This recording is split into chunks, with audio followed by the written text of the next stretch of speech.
কারণ মদ চলে সীমাহীন, মেরে ভোঁতা করে দেবে তোমার লাড্ডু আর ডিম। গাজিম মেলা, হ্যাঁ গাজিম মেলা আষাঢ় মাসের শেষে হয় আমাদের এখানে গাজিম মেলা।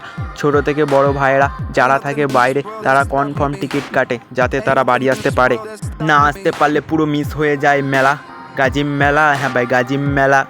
মেলায় দূর দূর থেকে আসে কুটুম, সবার ভর্তি হয় শাল পাতায় বাড়ির উঠুন, কেননা আমাদের এখানে কুটুমকে খেতে দেয় খুব। কেন দেবে না, আমাদের এখানকার বিখ্যাত মেলা বলে কথা। গাজিম মেলা, হ্যাঁ ভাই গাজিম মেলা।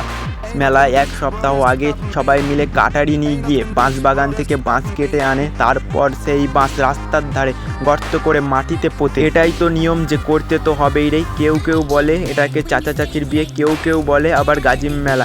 আমি এটাকে ভালোবেসে বলি গাজিম মেলা, হ্যাঁ ভাই গাজিম মেলা। শনিবারে সবাই মিলে যখন দেগ আনতে যাই সবারই মনে খুব আনন্দ হয়। শনি রবি সোম 3 দিন দেগ বাজে সীমাহীন, কান করে চিনচিন, মাথা করে মিনমিন। তাও আমরা খুব খুশি, কেননা এই 3 দিন আনন্দ করারই দিন। সোমবার রাতে যখন দেখ যাই চলে, মনটা সবারই বিরহে কাঁদে। এই 3 দিন খুব মজা করি, কাজকর্ম ছেড়ে শুধু দেগের পিছনে ঘুরি। তোমাদের বলে দিই শনি রবি সোম এই 3 দিন মস্তানি করতে এসো না এখানে কোনো দিন, কারণ মদ চলে সীমাহীন, মেরে ভোঁতা করে দেবে তোমার লাড্ডু আর ডিম। এই 3 দিন ছোট থেকে বড় সবাই হয়ে যায় বালবীর, এটাই তো স্বাভাবিক, কেননা হয় 3 দিন ধুমধাম মেলা। গাজিম মেলা, হ্যাঁ ভাই গাজিম মেলা।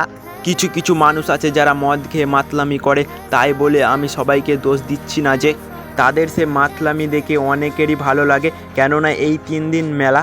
গাজিম মেলা, হ্যাঁ ভাই গাজিম মেলা। চাঁদগুড়ি পুকুর পাড়ে হয় এই মেলা, বাচ্চাদের ছেড়ে দিও না একা, হারিয়ে গেলে খুঁজতে হবে লন্ঠন নিয়ে কাকা। কম্পিটিশনের মাঝে বাচ্চাদের নিয়ে এসো না, অল্প বয়সে তাদের মাথাটাকে খেও না। লাস্ট একটা কথা বলি কাকাকে, একবার এসে দেখে যাও আমাদের এই মেলাটাকে। গাজিম মেলা, হ্যাঁ ভাই গাজিম মেলা।